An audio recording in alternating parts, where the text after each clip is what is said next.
Hi, Maz. Happy 4th birthday, you little darling.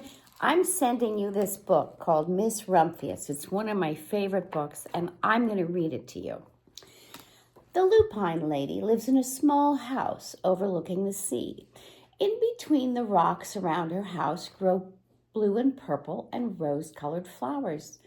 The lupine lady is little and old, but she has not always been that way. I know. She is my great aunt, and she told me so. Once upon a time, she was a little girl named Alice, who lived in a city by the sea. From the front stoop, she could see the wharves and the bristling masts of tall ships. Many years ago, her grandfather had come to America on a large sailing ship. There's Alice. Now he worked in the shop at the bottom of the house, making figureheads for the prows of ships and carving Indians out of wood to put in front of cigar stores. For Alice's grandfather was an artist. He painted pictures, too, of sailing ships and places across the sea. When he was very busy, Alice helped him paint the skies. In the evening, Alice sat on her grandfather's knee and listened to his stories of faraway places. When he had finished, Alice would say, "When I grow up, I too will go to faraway places, and when I grow old, I too will live by the sea." "Well, that is all very well, little Alice," said her grandfather, "but there is a third thing you must do." "What is that?" asked Alice. "You must do something to make the world more beautiful," said her grandfather. "Well, all right," said Alice. But she did not know what that could be. In the meantime, Alice got up and washed her face and ate porridge for breakfast. She went to school and came home and did her homework, and pretty soon she was grown up. Then my great aunt Alice set out to do the 3 things she had told her grandfather she was going to do. She left home and went to live in another city far from the sea and salt air. There she worked in a library, dusting books and keeping them from getting mixed up and helping people find the ones they wanted. Some of the books told her about faraway places. People called her Miss Rumphius now. Here's Miss Rumphius, in the library. Sometimes she went to the conservatory in the middle of the park. When she stepped inside on a wintry day, the warm, moist air wrapped itself around her, and the sweet smell of jasmine filled her nose. "This is almost like a tropical isle," said Miss Rumphius, "but not quite."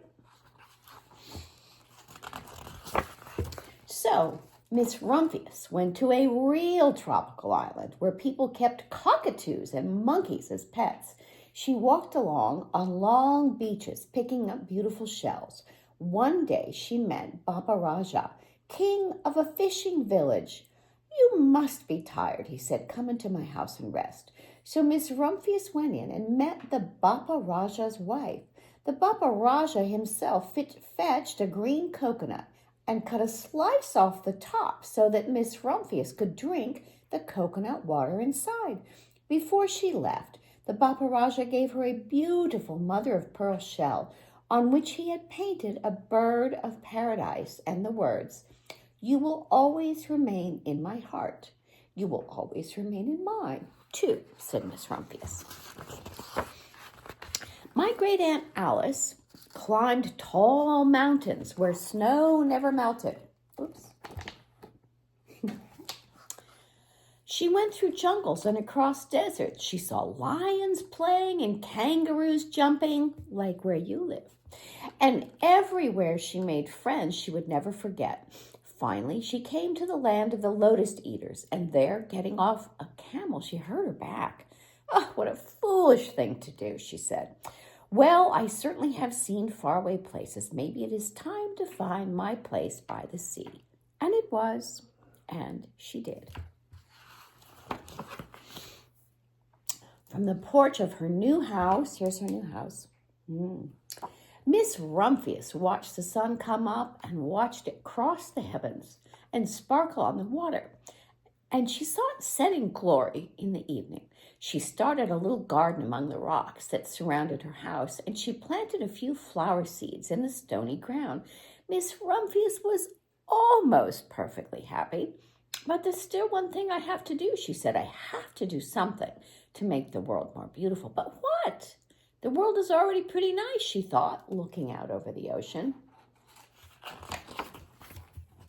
The next spring, Miss Rumphius was not well. Her back was bothering her again. She had to stay in bed most of the time. The flowers she had planted the summer before had come up and bloomed in spite of the stony ground. She could see them from her bedroom window, blue and purple and rose-colored. Lupines, said Miss Rumphius with satisfaction. I have always loved lupines the best. I wish I could plant more seeds this summer so I could still have more flowers next year. But she was not able to. After a hard winter, spring came. Miss Rumphius was feeling much better. Now she could take walks again. One afternoon, she started to go up and over the hill where she had not been in a long time. I don't believe my eyes, she cried when she got to the top, for there on the other side of the hill was a large patch of blue and purple and rose-colored lupines. It was the wind, she said as she knelt in delight. It was the wind that brought the seeds from my garden here, and the birds must have helped. Then Miss Rumphius had a wonderful idea. Here are the lupines. She hurried home and got out her seed catalogs. She sent off to the very best seed houses for 5 bushels of lupine seed. All that summer, Miss Rumphius, her pockets full of seeds, wandered over fields and headlands sowing lupines. She scattered seeds along the highways and down the country lanes. She flung handfuls of them around the schoolhouse, and in back of the church, she tossed them into hollows and along stone walls. Her back didn't hurt her anymore, and now some people called her that crazy old lady.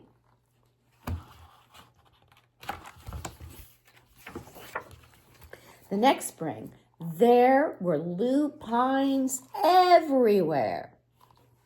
Fields and hillsides were covered with blue and purple and rose-colored flowers.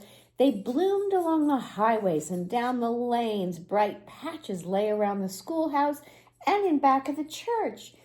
Down in the hollows and along the stone walls grew the beautiful flowers, and Miss Rumphius had done the third most difficult thing of all. My great-aunt Alice, Miss Rumphius, is very old now.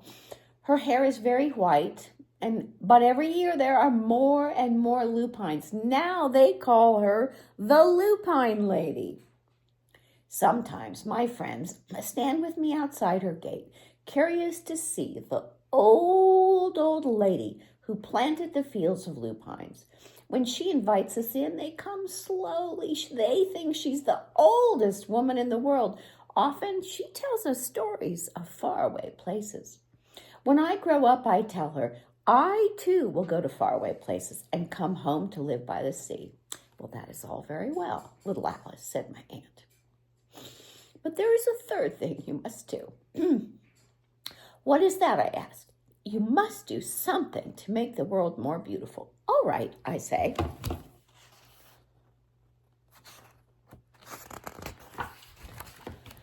I don't know yet what that can be. Love you, Mazzie.